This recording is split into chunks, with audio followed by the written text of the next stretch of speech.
It's my pleasure and honor to introduce a new friend of mine, Linda McMullen, PhD. Dr. McMullen is, or maybe was, because she's on the cusp of retirement. Linda, have you retired? Can you hear me? Where's Linda? Can you hear me?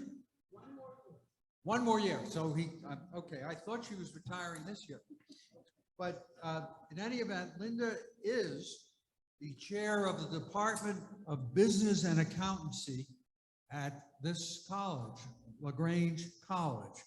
And she is the Eli R. Callaway Senior Professor of Management and International Business at LaGrange College.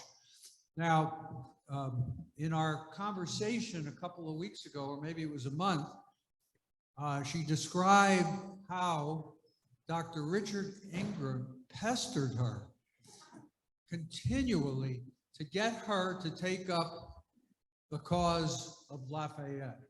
And after much persistence, she agreed to read a book about Lafayette. And fortunately for us, she was hooked. So I've had two conversations with Linda. One was this initial conversation where we chatted for about a half hour.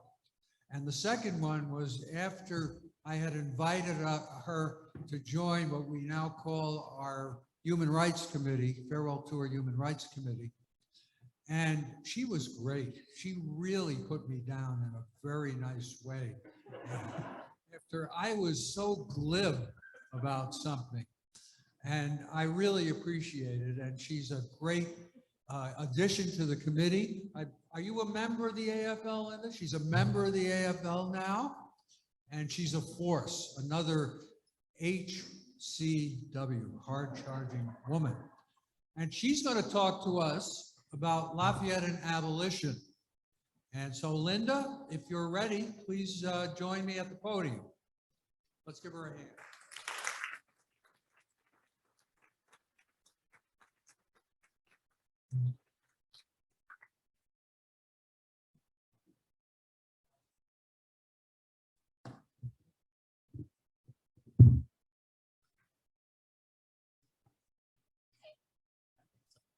Can you hear me?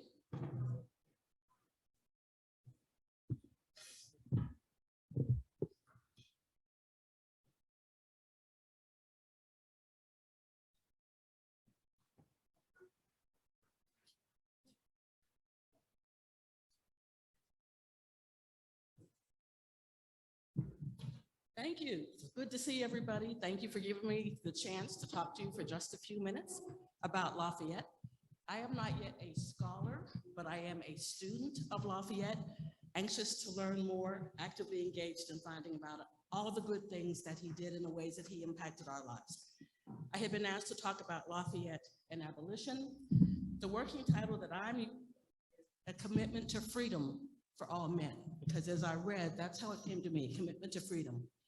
He is quoted as saying, "True moderation consists, not as many people seem to think, in always seeking the middle between any 2 points, but in trying to recognize the point of truth and holding to it." That's in the Marquis Lafayette Reconsidered. And that struck me, recognizing the point of truth and holding to it. Perhaps we can think about, for a few minutes, about Lafayette's life in regard to the abolition movement as a series of stepping stones pointing in that direction to the point of truth. Some steps represent direct and deliberate action, as his experiment in Guyana. Other stepping stones signify influences from his own reading and learning and his engagement with men and women whom he respected and whose opinions he valued. So if you look at early stepping stones, what I call planting seeds, I think about Abbe Fayon. He took over the formal education when Lafayette was about 7 years old. Prior to that time, he had been educated by a Jesuit priest, but the Jesuits were expelled from France in 1764.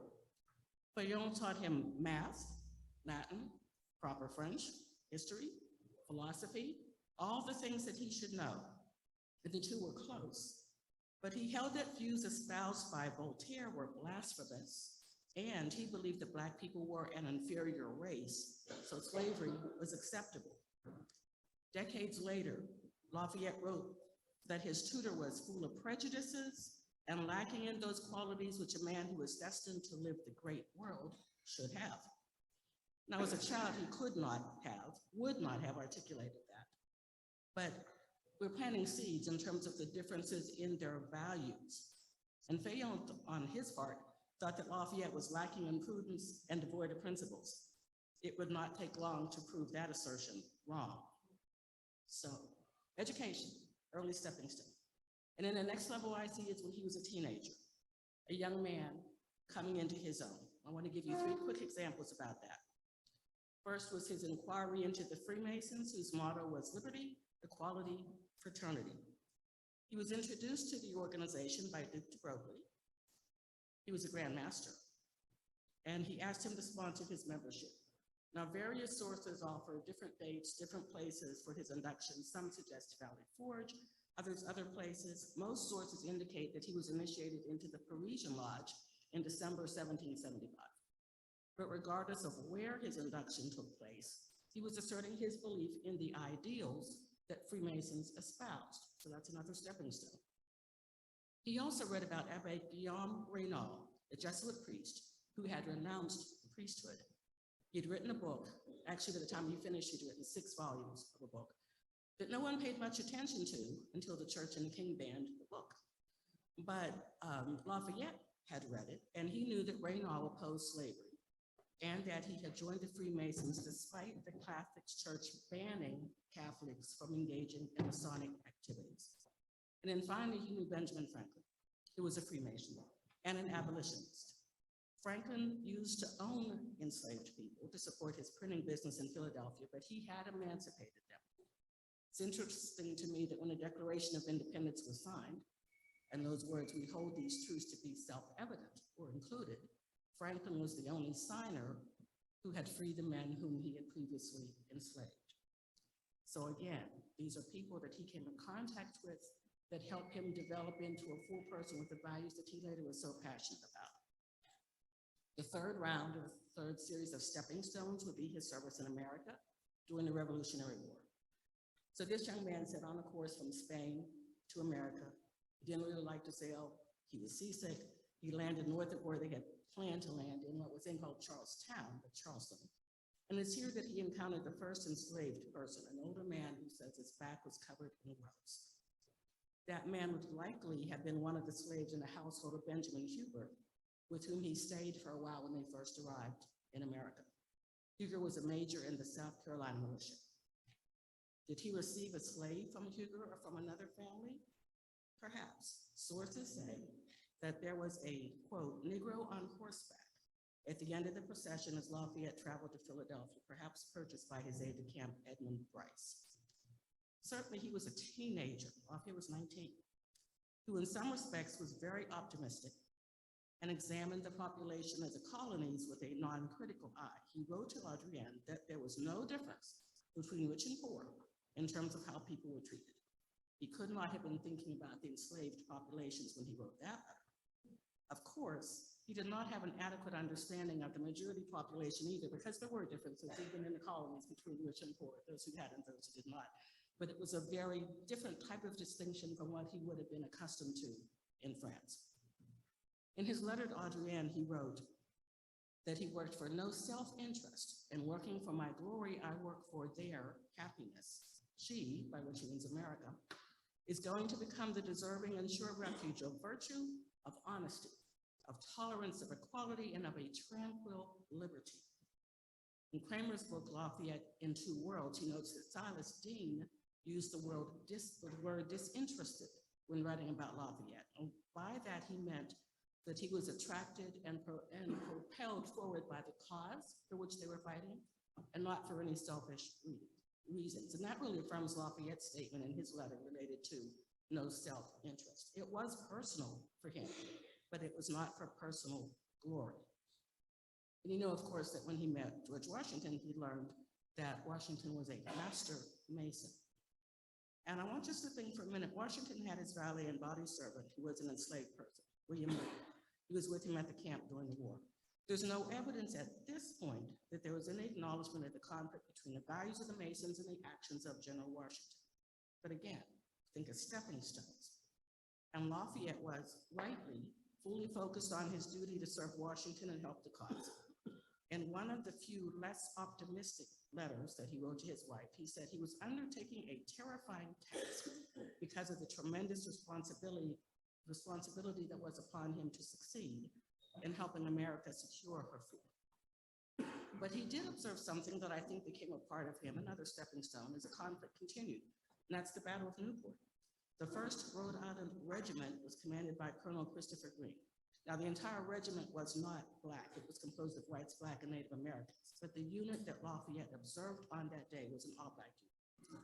Lafayette had been sent to help Major John Sullivan get his troops safely back to the mainland in Rhode Island from a small island in Narragansett Bay.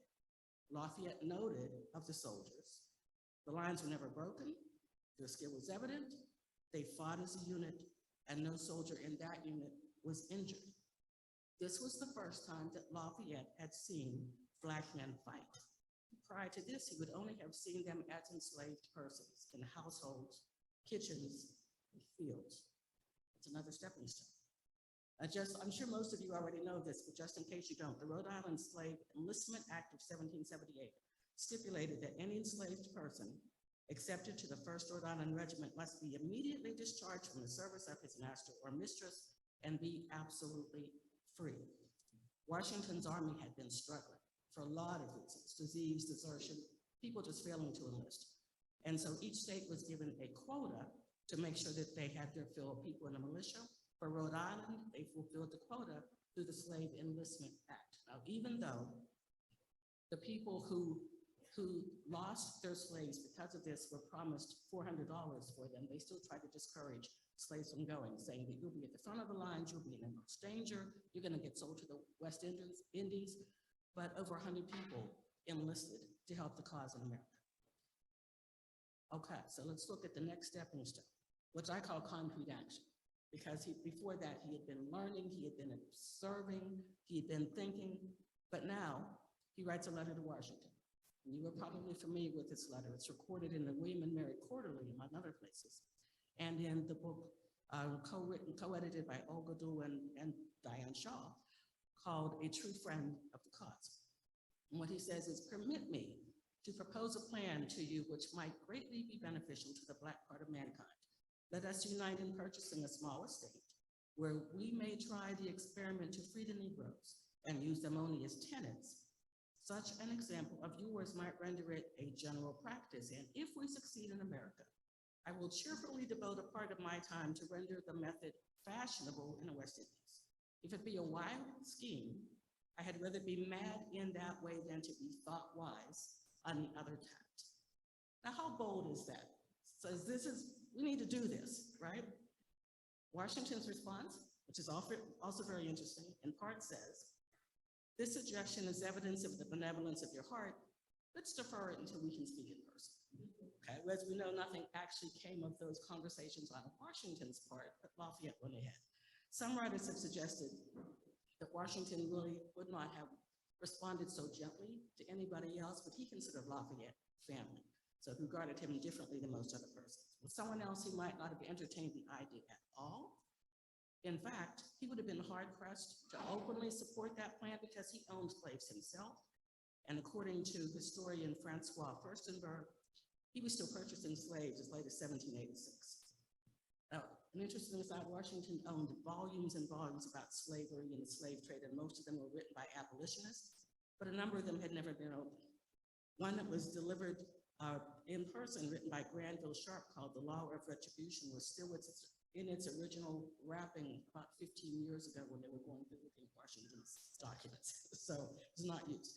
Washington had qualms about the institution of slavery, but he was unwilling to declare that the nation should immediately cease the practice because, and this is a quote, to set them afloat at once would, I really believe, be productive of much inconvenience and mischief. That's what he wrote to Lafayette. So Lafayette wrote his letter, and then he started to put the plan into action. He bought 2 plantations, both owned by the Jesuits, spending over a year's income to purchase them and the people who were enslaved there. He had requested support from King Louis XVI. That was not forthcoming. Now, his plan was to pay tenants for their work, provide education, ensure that when punishments were meted out, they were meted out equally between whites and blacks, which was not the normal practice, and to ensure that they could not be sold. The word tenants is deliberate. One of the things I appreciated that I read is that he said that the word slaves and slavery were not to be used because of the impact that it had on the men and women who were addressed in that way. And just a note, I notice every time he writes, when he writes Negroes, he uses a capital N. That also was not usual practice. Most of the writing that says Negro is a small n that diminishes. Lafayette did not do that. In a letter to John Adams, who was in Great Britain at the time, he wrote, in part, "In the cause of my Black brethren, I feel myself warmly interested and most decidedly, as far as respects them, against the white part of mankind. Whatever be the complexion of the enslaved, it does not, in my opinion, alter the complexion of the crime which the enslaver commits." Again, that is bold language for that time. There's no hedging there, no question about what he was thinking. And he incorporated in these plantations what Thomas Clarkston, who was a staunch abolitionist, identified as, quote, "He laid it down, therefore, as another principle that temporal benefits should follow virtuous action." Arthur Lydia Child described it as pecuniary advantages which would be granted according to the degrees of industry displayed. In other words, a financial incentive to accomplish the work, which made perfect sense, because if you were in a position where you could never move, you could never get out of that situation, what incentive would you have to really produce beyond the bare minimum required to keep you from being punished? He had a different idea. He planned to give the tenants 1/10 of the harvest the first year, pay them a salary in the second year that was equal to 1/10 of their production, and each year that percentage would increase until it reached 1/3 of the harvest. The project had a difficult beginning. Some of the land was not productive. They had to buy more land. He purchased what became La Belle Gabrielle at the foot of a mountain called Gabrielle because it was named after a Black fugitive who had taken refuge there. Property manager died. Lafayette had to find someone else. Of course, Lafayette went to prison. Even from prison, he wrote to inquire about how the plantation project was doing. His wife assumed a major role in managing the plantation until the property was seized by the revolutionary government. The enslaved men and women were at one point emancipated, but then Napoleon rescinded their manumission, which prompted the rebellions against the French Empire. Now, there were those who tried to hold General and Madame Lafayette responsible for the failure of the experiment. I think that is unfair. One of the people who did that was Brian Edwards, who wrote in A History of West Indies that Lafayette sold the number of 70 in 1789 without scruple or stipulation, not even allowing them a chance to purchase their own freedom. That was an unfortunate and untrue representation of what really happened there. Now, as he started the project, Washington wrote to offer his support, and again, telling Lafayette that while he wished that the spirit that Lafayette displayed would take root, he did not expect that to happen, at least not now. He noted the petitions had been presented to the Assembly and were barely given a reading. Lafayette never stopped. Once he started taking direct action, he didn't quit. Let me give you a couple ways that he did that.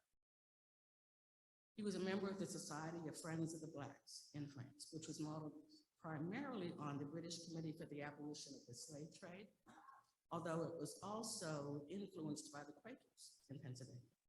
And he asked Hamilton to secure his membership in the New York Society for promoting the manumission of slaves. Now, the Society of the Friends of Blacks had a strategy to work in partnership with other powers, England, the Netherlands, Portugal, abolish the slave trade through legislation, improve conditions for those currently enslaved, increase the number of enfranchisements over time, and eventually eradicate slave-based economies. One of the things that I really appreciate about that organization, it was not just a philosophical group, it was an early advocacy group. They published pamphlets based on legal texts to help support their position. They met with influential people, what we would call networking today, they did that, particularly for those who were in the ministries, who had the influence and were in a position to help make changes, and they gave speeches to attempt to win a parliamentary majority. Now, they had people who were detractors, and they had people who were actively working against them. Strong groups like Club Massiac, who represented the interests of merchants in port cities and plantation owners. And they used what I would call scare tactics, because they gave the message that said, if you change the status quo, you're gonna ruin the economy and you're gonna create social unrest like has never been seen before. Lafayette still keeps going. His stepping stones are getting large. His impact is getting larger and larger and larger. Auguste Lavoisier, who was his personal secretary, reported that Lafayette was consistent. He was not politic, he was genuine. So when opposition came, he was not deterred. Now, let me just give you a couple examples from his farewell tour. All of you are familiar with 1824 to 1825. I want to share some examples from that. When Lafayette visited the New York Africa Free School, an 11-year-old named James McHugh Smith, an enslaved person, gave the welcome address. And part of what he said was, "Here, sir, you behold hundreds of the poor children of Africa, sharing with those of a lighter hue the blessings of education. It will be our delight to cherish the memory of General Lafayette as a friend to American emancipation and as a member of this institution."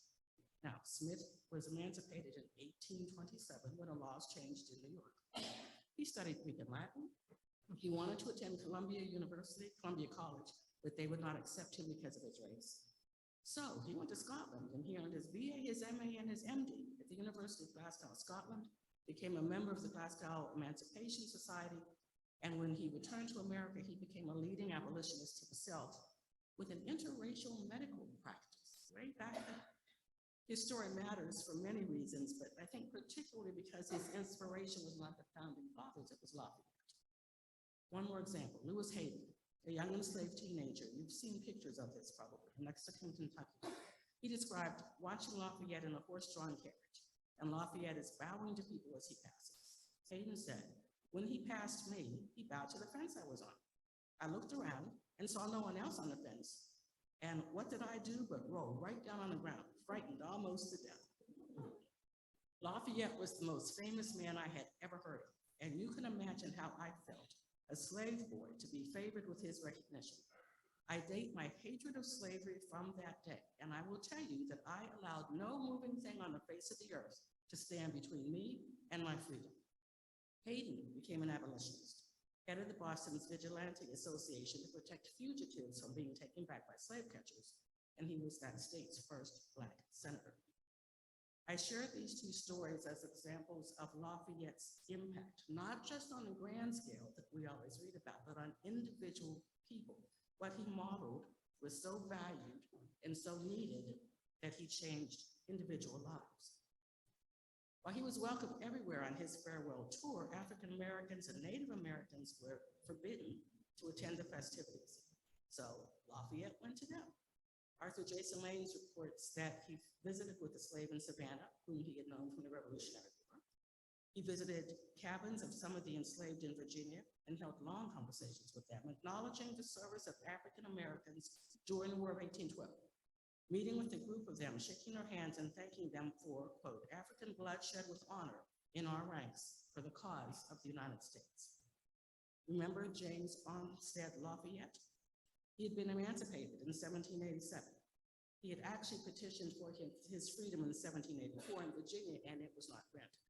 He applied again in 1786, and this time he included the testimonial from the Marquis as to the invaluable role that he had played as a double spy during the Revolutionary War. This time, the petition was received differently, and he was given his freedom in 1787. But when Lafayette visited Virginia on his farewell tour, the two were briefly reunited.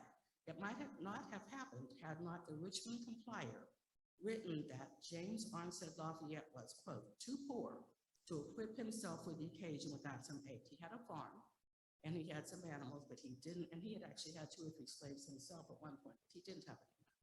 The article went on to say, would not the recognition of this faithful old Negro by our illustrious visit at the scene of his former glory be a spectacle worth to be remembered? Now today we would say that that story went viral. It was published in papers all the way up and down the coast, as far north as Maine. So probably it's that publicity that got people to intervene, so that despite the fact that Black men were largely hidden during the tour, James Armistead Lafayette was in the crowd at Yorktown. Now, final steps, enlarging the circle, connections. An article in the Journal of Blacks in Higher Education has a chart which shows just a few of the connections between Lafayette and other men and women who supported the work or who undertook their own initiatives to eliminate slavery and advocate for true freedom. And that has to be a part of Lafayette's legacy. Names like Sharp, Clarkston, Condorcet, William Wilberforce, William Pitt, William Lloyd Garrison, and Frances Fanny White. She intrigues me because she had communicated with him and traveled with him at some points. She started her own effort in Tennessee, identifying a remote spot where she could work to educate free Blacks. She advertised in a publication, Genius of University Emancipation, that she was founding a colony called Nashoba for the emancipation of Black people. She corresponded with James Madison, who was not very helpful or hopeful that her project would succeed. We can assume that Ms. Wright contacted Lafayette directly because Lafayette wrote to Madison in support of the project. Madison's response, despite your distance, you must have better information than we do here. Lafayette supported and encouraged Wright's work. She did it in a different way than he would have done, but he supported the work. It's often hard to know a person's heart, despite what proceeds from their mouth. But in the case of Lafayette, it is clear to me that he believed fervently in the necessity of reaching two goals: abolishing slavery and instituting a system of equality, which is the next step beyond emancipation. Once he began the work, he was constant. The work of those who came after him was greatly impacted by the vision that he had for freedom and equality for all. As Thomas Clarkson wrote in 1842, Lafayette was a true friend of the cause.